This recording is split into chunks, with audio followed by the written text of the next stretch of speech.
sekali pada malam hari. Beruntung sekali pada pagi hari ini kita bisa mengikuti satu acara Zoom yang difasilitasi oleh satu perusahaan besar yaitu Supahabu. Dan pada pagi hari ini kita akan mengundang sosok seorang dokter pakar yang akan mengupas tuntas dalam acara produk orientasi Supahabu. Nah, tema pada pagi hari ini kita akan membicarakan terkait dengan GERD, MA atau dispepsia. Nah, apa itu sebetulnya ciri-ciri dari GERD dan yang saya sebutkan tadi, ada GERD, ada MA atau dispepsia. Apa ciri-cirinya, apa penyebabnya, dan bagaimana cara mengatasinya? Maka di pagi hari ini kita sudah hadir sosok medical advisor Supahabu. Saya tidak akan bicara panjang lebar. Kami kasih tepukan yang meriah. Mari kita panggil, kita berikan tepukan yang meriah kepada Dr. Oscar. Silakan Dr. Oscar. Terima kasih Pak Suratno. Selamat pagi Pak Eko, selamat pagi Bapak Ibu semua. Selamat pagi Pak Darius, Pak Sulaiman, Ibu Cynthia, Ibu Dian ya. Serta di sini ada Pak Sem. Apakah ada Pak Eko?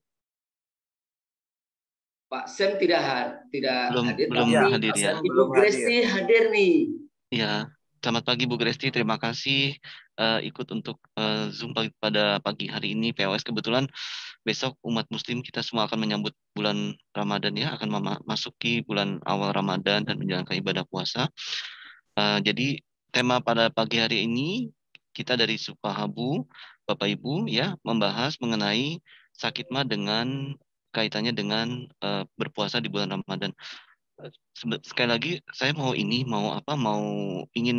menyampaikan kepada Bapak Ibu ya, saya bukan pakar ya, hanya dokternya dari Supahabu. Jadi kita Pak Suratno, Pak Eko, kita semua berusaha mengupas bagaimana produk-produk dari Supahabu bisa dipergunakan sesuai dengan kasus yang Bapak Ibu hadapi sehari-hari. Nah, kebetulan saat ini adalah berkaitan dengan puasa di bulan Ramadan ya. Baik kalau begitu saya izin dimulai ya Pak Eko ya. Pak Suratno. Silakan dokter. Silakan dokter. Terima kasih. Judulnya pada pagi hari ini adalah sakit mah dalam menjalankan ibadah puasa. Ya. Mengapa asam lambung itu bisa naik pada saat kita berpuasa? Yang pertama, ya sering ditanyakan atau mungkin akan pertanyaan ini selalu ada hampir dari seluruh saudara-saudara kita yang menjalankan ibadah puasa. Kemudian pertanyaan berikutnya adalah bolehkah penderita mah itu berpuasa? Ya. Kita cari dulu dasarnya ya, sakit mah itu apa? Sakit mah itu atau disebut sebagai dispepsia secara bahasa medisnya merupakan suatu kelompok, jadi kumpulan gejala sistem pencernaan munculnya secara bersama. Bentuk gejalanya rasa tidak nyaman berupa nyeri disertai mual, rasa panas, rasa terbakar itu, atau tidak nyaman di perut bagian atas sekitar ulu hati ya. Kemudian ketika makan baru beberapa sendok udah berasa kok kayaknya udah kenyang gitu ya. Dan sesudah makan bukannya merasa kenyang tapi malah merasa tidak enak, merasa perutnya tuh kepenuhan gitu. Nah, kalau ada ciri-ciri dari yang ada di sini ya bisa disebut sebagai orang ini mengalami dispepsia. Jadi Bapak Ibu kalau bertemu orang yang mengalami gejala-gejala seperti ini, berarti ini dia ada dispepsia atau sakit mah biasa kita sebut. Dispepsia atau sakit perut ya merupakan suatu kondisi pada gangguan pencernaan dengan gejala seperti itu tadi ya. Ini kami rinci. Pertama nyeri perut di bagian atas dan terasa penuh. Perut bagian atas perut bagian atas kiri ke arah tengah. Nyeri epigastrium. Epigastrium itu di sekitar ulu hati agak ke kiri. Sebagian orang ada mualnya dan dari mualnya dilanjutkan dengan muntah. Kemudian bersendawa. keluar gas dari mulut ya, bertahap ya, atau sakit perut bagian atas. Merasa kenyang lebih awal saat makan, jadi baru makan berapa sendok kayaknya udah kenyang, nggak berselera makan lagi. Itu yang paling gampang kelihatannya. Yang keenam, terasa panas dan seperti terbakar di area epigastrium. Kemudian ya ini Bapak Ibu dari pemeriksaan fisik didapat kembung. Jadi Kalau ada orang sakit mah, perutnya diraba, ditekan sedikit. Kalau terasa tegang, itu kembung, itu berarti orang itu mengalami sakit mah atau dispepsia. Dispepsia ini dapat dibedakan secara garis besar, ya, menjadi dua bagian besar Bapak Ibu, yaitu gangguan pencernaan yang organik atau yang fungsional. Nah, kalau yang organik itu maksudnya apa sih organik? Ya, maksudnya gangguan organik itu gangguan dari organnya sendiri. Jadi memang organnya itu bermasalah. Misalnya akibat oleh gastritis. Gastritis itu merupakan perlukaan, ya. Ulangi, peradangan pada dinding lambung bagian dalam. Kemudian penyakit tukak lambung. Lambungnya mulai luka. Gastritis meradang, tukak lambung mulai luka. Atau di daerah duodenumnya. Atau bisa juga orang punya sakit mah selalu berulang, ternyata dia mengalami kanker. Kanker pada lambungnya. Ya.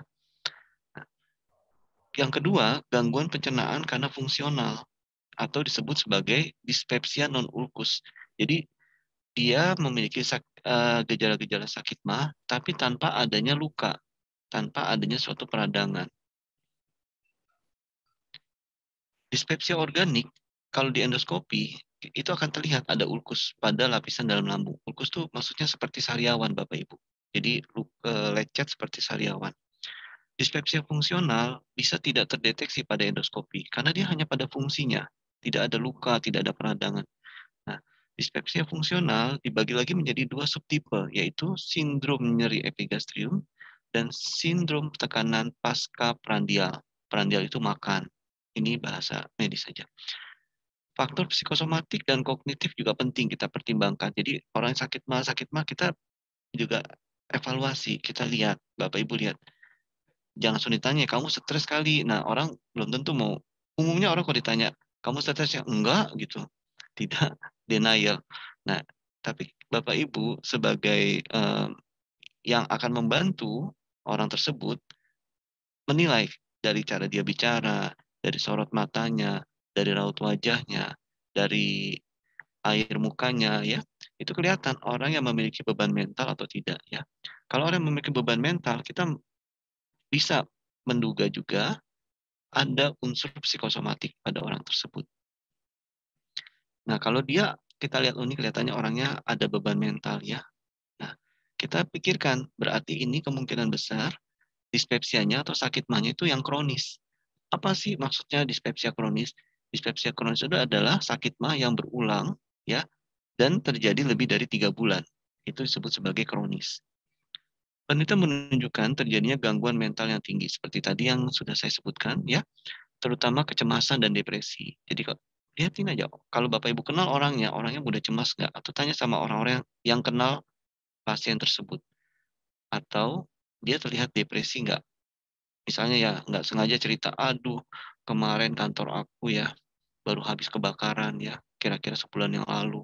Sekarang perutku mual nih. Nah, itu berarti dispepsia karena faktor psikosomatis. Ya, dia depresi karena baru saja kehilangan barang yang berharganya karena kebakaran, musibah kebakaran. Nah, ini struktur anatomi dari lambung kita, Bapak Ibu. Ya, ini penampang lambung dibelah dari atas ya. Nah, dari penampang ini diperbesar gambarnya. Nah, permukaan bagian paling atas yaitu permukaan di dalam dinding lambung ya itu disebut sebagai area lapisan mukosa. Ya, ini lapisan mukosa. Di bawah lapisan mukosa terdapat lapisan submukosa. Di lapisan mukosa ini terdapat vili-vili ya. Di submukosa terdapat pembuluh darah ya, jaringan saraf, kemudian jaringan limfatik ya, saluran limfatik ya. Di bawah lapisan submukosa terdapat otot muskulus, yaitu lapisan otot dinding lambung kita. Jadi lambung kita tuh ada ototnya ya. Di luar dari otot, yaitu lapisan terluar disebut sebagai lapisan serosa. Jadi dinding lambung kita Bapak Ibu ya, mulai dari dalam sampai keluar ya, terdiri dari berapa lapis coba? Bagian dalam terdiri dari 3 lapis, bagian luarnya yaitu lapisan serosa. Bagian dalam terdiri dari mukosa, lapisan terdalam, submukosa berisi pembuluh darah, ya, kemudian saluran limfatik, ya, limfo ya, pembuluh darah vena, ya, venulo ini vena, ya, arteriol ini arteri, ya. Kemudian lapisan luarnya lapisan otot dan terluar adalah lapisan serosa. Bapak Ibu, ini contoh gambaran endoskopi pada orang yang sakit MAH. Kita lihat bareng ya. Yang A ini penemuan secara umum. Jadi gambaran secara umum tuh esofagus ya, masuk ke dinding lambung kita ini seperti ini. Dinding lambung kita tuh seperti ini secara normalnya. Ya. Kemudian ini kronik superficial gastritis. Jadi secara normal seperti ini, tapi ternyata ini ada superficial gastritis. Ini gambarnya kurang jelas ya. Kalau diperhatikan ini ada merah-merah ya. Ini berarti dia ada peradangan gastritis. Nah, yang kronik atrofik gastritis, nah, pada umumnya yang kelainan itu gambarnya seperti ini. Kalau normal, ini seperti ini Bapak Ibu. Tapi ternyata pada keterangannya, ini ada kronik gastritis. Saya tidak lihat, tapi ternyata dia ada kemerahan nih Bapak Ibu. Kemerahan yang seperti kecil-kecil ini ya, seperti bintik-bintik kecil-kecil ini. Nah, ini disebut sebagai kronik gastritis. Yang idealnya adalah dia tidak ada bintik-bintik merahnya. Jadi seperti yang di sini nih, Bapak Ibu. Nih, yang normal seperti ini gambarannya. Tapi kalau yang dia gastritis atau peradangan ringan, dia bentuknya akan merah-merah seperti ini. Kalau yang normal seperti ini. Nah, kalau peradangannya agak memberat, lebih memberat seperti ini gambarannya, seperti yang B. Kemudian kalau GERD, ya itu gambarannya yang C. Seperti ini. Jadi kalau orang-orang yang GERD, rasa panas di dada sampai kok naik ke leher, asam lambungnya rasa seperti naik ya. Kalau di endoskopi ini gambarnya seperti yang ini Bapak Ibu, seperti yang C. Kemudian yang D ini gambaran Barrett's esophagus. Nama penyakitnya Barrett's esophagus ya. Kemudian yang E ini peptic ulcer, sariawan ya, sariawan pada dinding lambungnya ya. Kemudian yang F ini itu pada keganasan. Jadi yang bagusnya kan ini dia mulus seperti ini ya. Kalau peradangan ringan dia seperti yang di bawah sini. Peradangannya menengah seperti ini. Nah, kalau dia cancer, Bapak Ibu, dia timbul seperti ini. Seperti kol begini.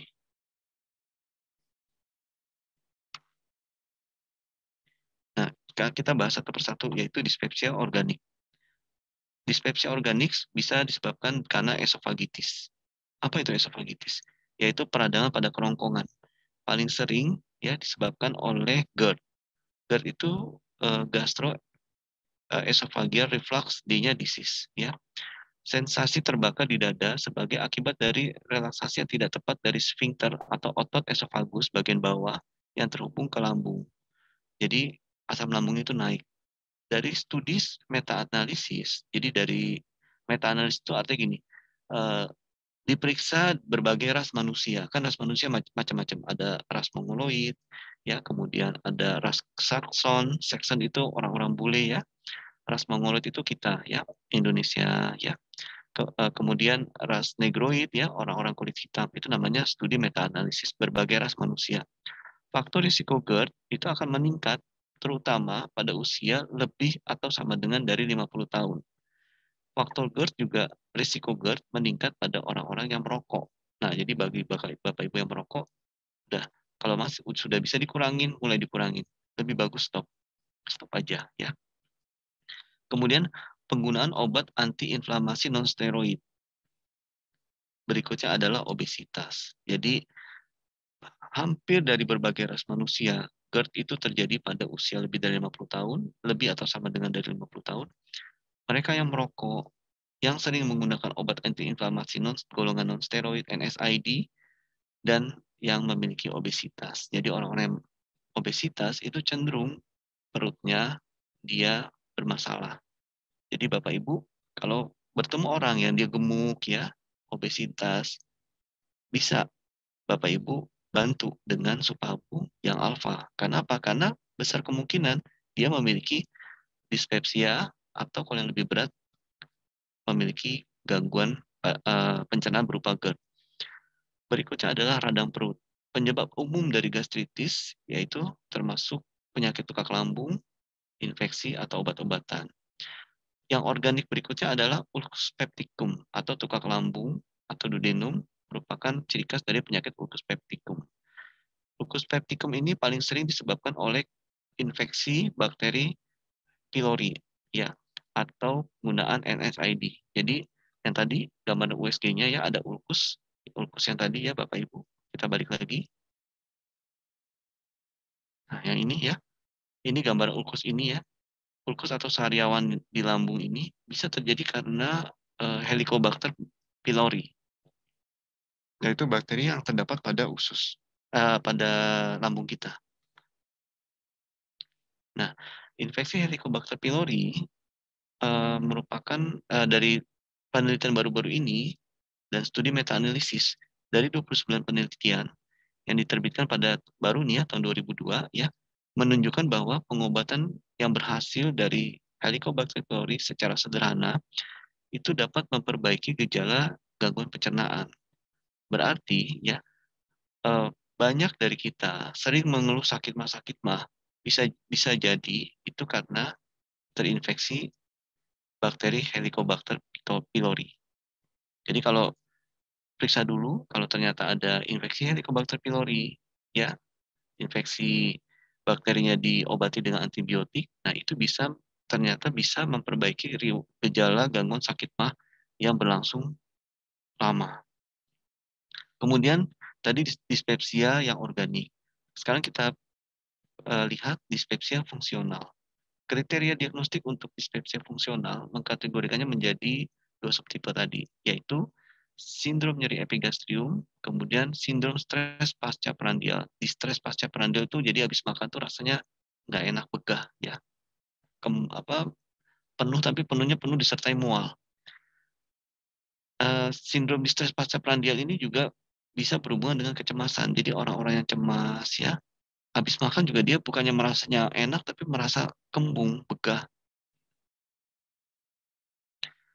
Nah, kemudian ada lagi penyakit-penyakit sistemik yang memiliki gejala dispepsia. Jadi penyakit-penyakit sebenarnya dia bukan punya sakit mah, tapi dia punya penyakit lain. Nah, penyakit lainnya ini menimbulkan atau keluarnya gejalanya seperti sakit mah. Contoh, orang yang memiliki penyakit koroner, ya. Ini contoh ya, dia megangin dada nih jantungnya. Tapi kirinya tangan kanannya ini yang kiri ya dia megangin dada ya ini akan lokasi jantung. Tapi tangan kanannya megang ke arah ini perut. Ya. Jadi dia memiliki ini gambaran contoh, memiliki sakit jantung koroner, tapi dia punya gejala sakit mah. Nah, kalau tidak diperiksakan dengan EKG nggak akan ketahuan ini orang apakah memiliki gangguan jantung atau tidak. Kalau kita tidak teliti, kita hanya bisa menduga, oh cuma sakit mah, sakit mah. Nah, karena itu hati-hati pada orang-orang yang sudah tua ya. Kemudian sering mengeluh sakit lambung, lambungnya nggak enak ya. Coba kita pikirkan, periksakan Bapak Ibu jantungnya ya.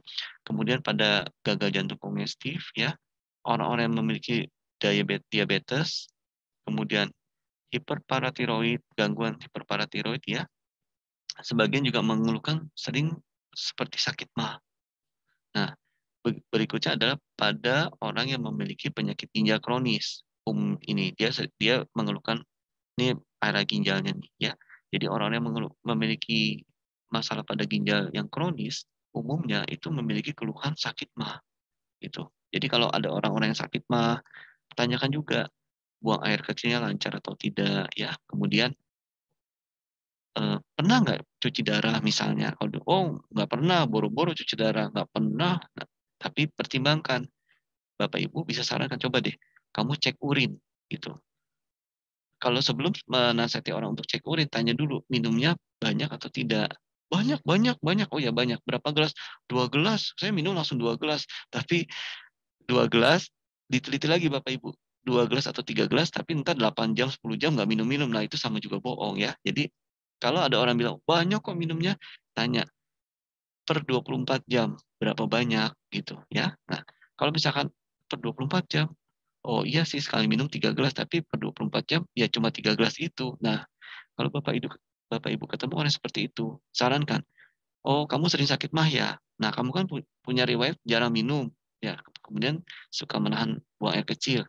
Coba periksakan urinnya. Kenapa? Karena Bapak Ibu perlu mencurigai adanya suatu penyakit gangguan pada ginjalnya. Bagaimana kita mendiagnosis untuk dispepsia itu atau sakit mah? Ya, pada pasien yang usia muda, yaitu usia di bawah 60 tahun, ya,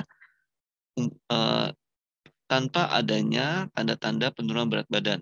Jadi kalau di bawah 60 tahun, tapi dia dispepsia kronis dengan penurunan berat badan secara drastis, kalau itu kita pikirkan adalah suatu cancer. Tapi kalau dia masih muda, memiliki dispepsia kronis, sakit mah kronis, tapi berat badannya tidak turun, ya, berat badannya stabil, ya, nah, kita pikirkan yang pertama, kemungkinan dia terinfeksi Helicobacter pylori, ya. Nah, Helicobacter pylori ini diagnosis secara invasif itu maksudnya pemeriksaan lab, ya. Kalau ada infeksi Helicobacter pylori, diberikan antibiotik pada mereka yang hasil tesnya positif. Nanti kalau Helicobacter pylori sudah di-cure, sudah diobati, dan dipastikan sudah tidak ada lagi, maka dispepsianya atau sakit mahnya pun akan hilang. Diagnosis yang kedua, ya, kita melalui dengan cara endoskopi. G ini artinya gastrointestinal, bagian atas. Ya, jadi endoskopi itu bisa dari atas, bisa dari bawah. Kalau yang dari bawah namanya kolonoskopi. Endoskopi GI, gastrointestinal bagian atas, juga dapat kita sarankan, dapat Bapak Ibu sarankan pada orang-orang yang memiliki keluhan sakit mah lebih dari 3 bulan. Coba deh kamu endoskopi, gitu. Sarankan. Yang ketiga, untuk semua pasien tanpa memandang usia, ya, diagnosis mengharuskan gejala dimulai setidaknya 6 bulan yang lalu. Jadi, Bu, Pak, aku sering sakit mah nih. Oh ya, dari kapan? Nggak tahu ya dari kapan ya. Nah, Bapak Ibu yang selalu tanya, ada nggak udah 6 bulan kamu sering sakit mah? Ya ada sih. Nah, terus udah berarti 6 bulan atau lebih. Tanya lagi, ya. Kira-kira selama 3 bulan terakhir ini, seminggu sekali, mahnya sakit nggak? Iya ya, hampir tiap minggu. Bahkan rajin beli obat sakit mah yang ada di warung. Nah, berarti Bapak Ibu bisa mempertimbangkan, bahkan atau udah bisa mendiagnosa, oh kalau gitu kamu mengalami dispepsia. Lantas, kalau udah Bapak Ibu sudah bisa mendiagnosa orang-orang yang dispepsia, ya, gampangan ya, tadi ya, sudah bisa mendiagnosa orang yang dispepsia, apa saja obatnya? Yang pertama, ya, sebelum dengan obat, tentu kita harus memperbaiki pola hidup, ya, terutama dari makanan.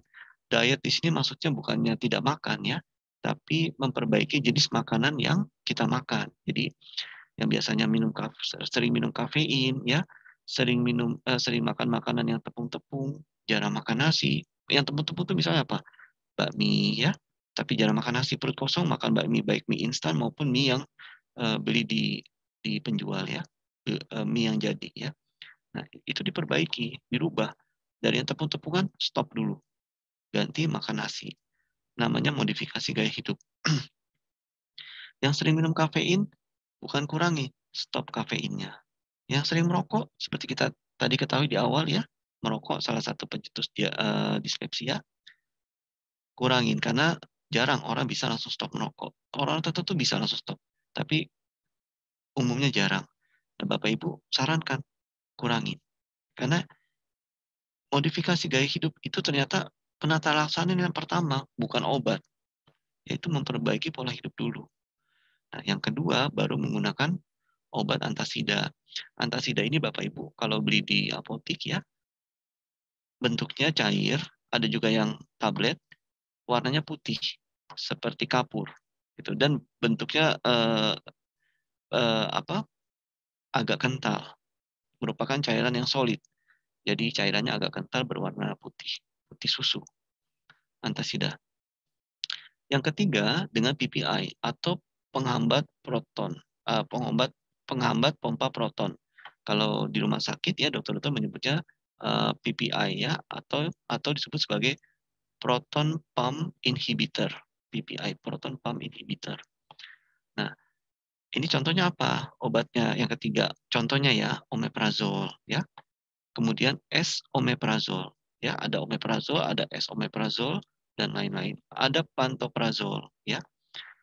Kemudian obat berikutnya adalah antagonis reseptor H2. Ini contohnya ranitidin. Kemudian agen prokinetik dan antiplatulen ya. Ini yang seperti Gazero ya. Yang beredar di pasaran, nama patennya, nama dagangnya maksudnya. Yang keenam, obat-obat antidepresan ya, terutama antidepresan golongan trisiklik ya. Ini bisa sangat membantu untuk mengobati dispepsia atau sakit mah, terutama yang dicetuskan karena faktor psikosomatik tadi ya, karena kehilangan barang yang berharga, kehilangan orang yang disayangi ya. Itu sakit mahnya kita berikan PPI atau proton pump inhibitor dibantu dengan antidepresan juga, tapi ini tidak jangka panjang, ini short term ya, jangka pendek. Nah, berikutnya itu tadi terapi-terapi medis. Bagaimana dengan terapi herbal? Kalau saya lebih suka menggunakan terapi herbal. Kenapa? Pertama, itu tadi supahabu alfa ya. Supahabu alfa ini mengandung albumin. Pertama, fungsi albumin dia mempertahankan tekanan onkotik plasma. Mempertahankan tekanan onkotik plasma ini bisa membantu memperbaiki atau mengobati dispepsia atau gastritis. Kenapa? Karena kalau lambung kita terlalu kering atau kurang cairan, itu juga dia bisa mudah dindingnya jadi rapuh, mudah mengalami luka gitu. Nah, kalau tekanan onkotik plasma kita bagus, jadi dinding lambungnya itu tidak kering, dia dalam kondisi selalu lembab, bukan basah tapi lembab ya. Sehingga kita perlu albumin. Bukan cuman obat mah, tapi diberikan albumin. Kenapa? Ya itu tadi, supaya dinding dalam dari lambung kita itu selalu lembab. Loh, kenapa kalau lembab? Supaya tidak mudah retak-retak, tidak mudah pecah ketika dia meradang. Kenapa bisa meradang? Karena telat makan ya, karena makanan-makanan yang merangsang. Kedua, fungsi albumin sebagai pengangkut dan pengikat. Maksudnya apa? Kalau kita makan proton pump inhibitor tadi, ya, jika tubuh kita cukup albumin dalam jumlah yang cukup, tidak kekurangan albumin, maka obat yang kita makan tadi, obat lambung tadi, ya bisa ditangkap, yaitu diikat, ya, dan diangkut, dibawa ke sumber yang mengeluarkan asam lambung itu tadi. Jadi pabriknya yang mengeluarkan asam lambung itu nanti di stop oleh PPI, proton pump inhibitor tadi. Yang bawa siapa? Yang bawa albumin. Nah, sekarang Bapak Ibu bayangin, kalau kurang albumin, kita udah minum obat mah, sering kan? Ah, minum obat mah nggak ngaruh, nggak ngaruh. Coba deh Bapak Ibu. Kalau ketemu orang, saya sakit mah tapi ke dokter nggak sembuh, nggak ngaruh. Bapak Ibu jangan lihat obatnya apa gitu. Begitu dikasih ini ditunjukin kan ada omeprazol. Nah, tambahin albumin Bapak Ibu. Kenapa? Supaya itu tadi, supaya albumin bisa menangkap PPI tadi atau omeprazol tadi, ditangkap molekulnya, dibawa ke pabriknya yang mengeluarkan asam lambung, dan nanti di stop. Nah, si pabrik yang mengeluarkan asam lambung itu tadi, sementara dia akan berhenti. Dia akan berhenti untuk mengeluarkan asam lambung. Berikutnya sebagai antiinflamasi. Jadi pada orang-orang yang punya sakit mah, tentunya lambungnya itu sedang meradang. Antiinflamasi ini artinya anti peradangan. Albumin dia bisa meredakan peradangan pada lambung. Nah, ini berikutnya mempertahankan keseimbangan asam dan basa. Orang yang sakit mah lambungnya cenderung berlebih asam lambungnya. Nah, seperti kita dulu belajar di SMP ya, di bangku sekolah, pH kalau dia di bawah 7 cenderung asid asam ya. Untuk menyeimbangkan kadar pH supaya ke pH normal itu nilainya 7 ya. Supaya lebih ke arah normal, diberikan apa penyeimbangnya asam? Yaitu basa. Nah, albumin ini bersifat sebagai basa Bapak Ibu. Berarti dari yang pertama dia bisa membantu dengan cara mempertahankan tekanan onkotik plasma, dia melembabkan permukaan dalam dinding lambung kita tadi ya. Dari tadi kita belajar penampang anatomi dinding lambung ya. Dari dia mengangkut obat yang kita minum untuk dibawa ke pabriknya yang menghasilkan asam lambung supaya pabrik berhenti dulu dong gitu. Ini dinding lambungnya lagi sakit nih gitu. Berhenti dia gitu. Yang bawa siapa? Albumin ini. Kemudian dia menghentikan peradangannya ya. Dia mempertahankan lambung kamu terlalu asam. Saya netralin ya dengan albumin ya. Nah, ini tambahannya sebagai antioksidan, ya. Dia juga bisa antioksidan ini apa hubungannya kalau sebagai antioksidan kok bisa mengobati sakit lambung? Ada nanti ada nanti bagiannya di belakang kita lihat eh, dia akan memperbaiki di sisi yang mana perannya sebagai antioksidan dalam mengobati dispepsia. Kalau ini sebagai antikoagulan atau mencegah penggumpalan, ini peranannya pada lambung-lambung yang sudah mengalami luka. Kedua, ya menghambat agregasi trombosit. Nah, ini berkaitan dengan penyakit jantung. Tapi dari seluruh fungsi albumin ini, Bapak Ibu bisa bayangkan, separuhnya atau 5 dari seluruh fungsi ini, 5-5-nya ini berperan pada penyakit PAH atau dispepsia. Ini penjelasannya, ya. Ini juga ya manfaat albumin ya. Secara garis besar aja ya kita baca sama-sama ya. Yang tadi mempertahankan onkotik plasma ya. Kedua mengangkut zat dan beberapa hormon ya, menjaga keseimbangan asam basa pada dinding lambung sebagai antioksidan kuat ya, untuk memperbaiki dinding lambung ya, sebagai antiinflamasi, kemudian menyembuhkan luka pada lambung yang mengalami luka ya. Ciri-cirinya lambung yang mengalami luka yaitu Bapak Ibu ketika BAB, ketika buang air besar, fesesnya itu berwarna hitam, bukan coklat gelap. Hitam benar-benar hitam black. Nah, kalau sampai hitam benar-benar hitam, itu berarti ada luka di dinding lambung. BAB yang warna hitam disebut sebagai, dalam bahasa medisnya, itu melena. Bagi orang yang hipoalbumin, albumin ini bisa untuk mengobati, mempercepat recovery pada pasien TBC, mempercepat recovery pada pasien HIV. Maksudnya apa? Pasien HIV ini antibodinya kan lemah. Jadi kena flu aja, orang biasa-biasa aja yang tidak ada HIV. Tapi pada orang HIV, kena flu ringan, tapi bagi orang HIV, efeknya bisa lebih berat. Ya. Kemudian menutrisi pada ibu hamil dan anak, albumin ini ya dari Supahabu. Yang berikutnya adalah sebagai antidiabetes. Kemudian Supahabu, ya tadi isinya albumin. Berikutnya Supahabu alfa, isinya ada kurkuma.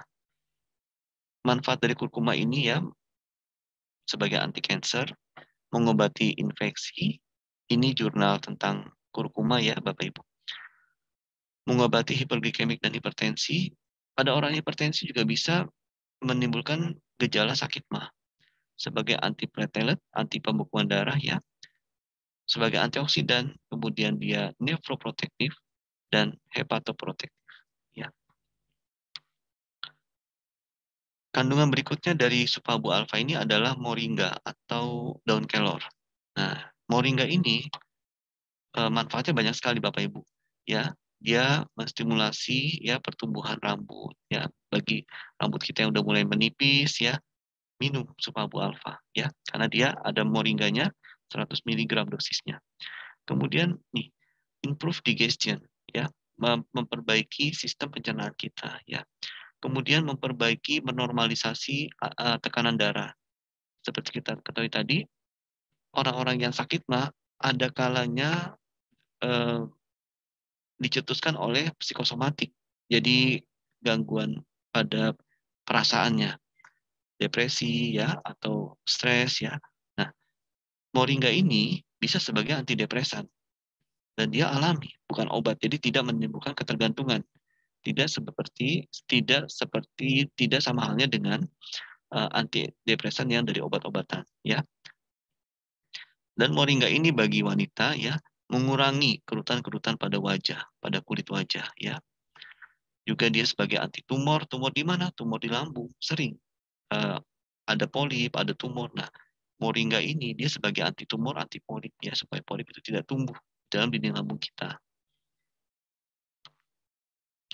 Perkembangan obat secara modern saat ini sudah mulai banyak negara maju berlomba-lomba, bahkan mereka yang bisa menciptakan obat-obat paten berbahan dasar kimia ya, negara-negara maju tersebut justru saat ini berlomba-lomba meneliti bahan-bahan dasar dari alam ya, baik yang tunggal maupun campuran. Yang tunggal itu maksudnya apa? Misalnya nih contohnya, satu kapsul isinya albumin aja. Kalau Supabu alfa, satu kapsul isinya albumin, kurkuma, moringa. Nah, ini yang maksudnya campuran atau disebut sebagai poliherbal. Poliherbal itu pengertiannya merupakan gabungan beberapa zat aktif dari bahan alam dalam satu sediaan. Sediaannya itu apa maksudnya? Kapsul, kaplet, tablet itu namanya sediaan. Dikarenakan konstituen fitokimia aktif dari fito itu tumbuhan, kimia itu efek secara kimiawi, tapi kimia yang berbasis dari tumbuhan. Fitokimia aktif dari masing-masing tanaman tidak cukup untuk mencapai efek terapeutik yang diinginkan. Maksudnya apa? Kalau albumin berdiri sendiri, tentu ya bisa mengobati beberapa penyakit. Tapi jika albumin dikombinasi dengan kurkuma, dikombinasi dengan moringa, di mana moringa kita lihat tadi dia juga bisa memperbaiki sistem pencernaan, salah satunya ya, di mana kurkuma juga bisa memperbaiki sistem pencernaan, isinya juga albumin untuk albumin juga tadi kita lihat fungsinya membantu memperbaiki fungsi pencernaan, tentu lebih kuat yang poli atau yang sendiri. Kalau kita lihat tadi bersama tentu lebih kuat efeknya yang poli. Kenapa? Karena dia sistemnya seperti keroyokan ya dalam mengobati. Maka dengan poliherbal menggabungkan beberapa zat aktif dari bahan alam dengan rasio tertentu, dengan perbandingan tertentu, akan memberikan efek terapi yang lebih baik dan mengurangi toksisitas. Nah, ini Bapak Ibu. Kenapa Supahabu alfa kok bisa memperbaiki dispepsia atau sakit mah? Dan bisa dipakai pada saudara-saudara kita yang akan menjalankan ibadah puasa. Supaya tidak sakit mah. Kenapa? Pertama, Supahabu alfa mengandung albumin. Itu tadi kita sudah bahas ya, bagaimana albumin itu bisa memperbaiki fungsi lambung ya. Peran utama albumin di dalam tubuh ya pada yang menderita sakit mah membantu pembentukan dan perbaikan jaringan sel ya yang rusak, sehingga pada orang-orang yang sudah lama punya sakit lambung, punya sakit mah ya, minum berbagai macam obat udah jangka panjang nggak hilang-hilang atau timbul tenggelam, maksudnya hilang sebentar, ada lagi, hilang cuma 2-3 minggu, tapi ada lagi. Nah, berikan albumin. Nah, kenapa? Dia akan membantu proses penyembuhan lukanya. Kemudian infeksi pada lambung, peradangan pada lambung, ya. Isi berikutnya adalah kurkuma dari Supabu alfa. Rusaknya mukosa lambung dapat terjadi akibat penghambatan sintesis prostaglandin. Jadi pembuatan prostaglandin itu eh, terhambat ya. Kadar prostaglandin yang turun akan menimbulkan ketidakseimbangan antara faktor agresif dari asam lambung dengan faktor defensif, yaitu mukus dan bikarbonat, ya, aliran darah dan regenerasi epitel. Maksudnya apa? Jadi tubuh kita itu punya fungsi untuk memperbaiki diri, Bapak Ibu, ya. Namanya faktor defensif, yaitu aliran darah yang baik itu akan mempercepat penyembuhan.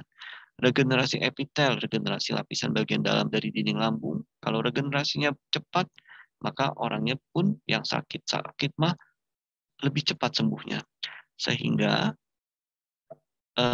kalau prostaglandinnya menurun, ya akan memicu proses inflamasi atau peradangan pada dinding lambung.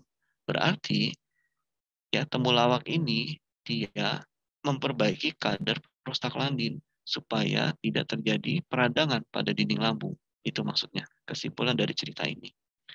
Temulawak memiliki kandungan antioksidan seperti fenol, antioksidannya ya, flavonoid dan kurkumin. Itu yang tadi saya sebutkan di depan. Kenapa kok antioksidan bisa berperan mengobati sakit lambung? Why? Ya, kaitannya adalah ini kandungannya dulu ya, fenol, flavonoid dan kurkumin. Flavonoid merangsang atau menstimulasi COX-1 atau siklooksigenasi 1, yaitu mengurangi sekresi asam. Jadi flavonoid dia mengurangi pengeluaran asam lambung dan pepsinogen dalam lambung. Itu flavonoid ya. Tadi kan antioksidan di dalam kurkuma ada 3, yaitu flavonoid, fenol, satu lagi kurkumin.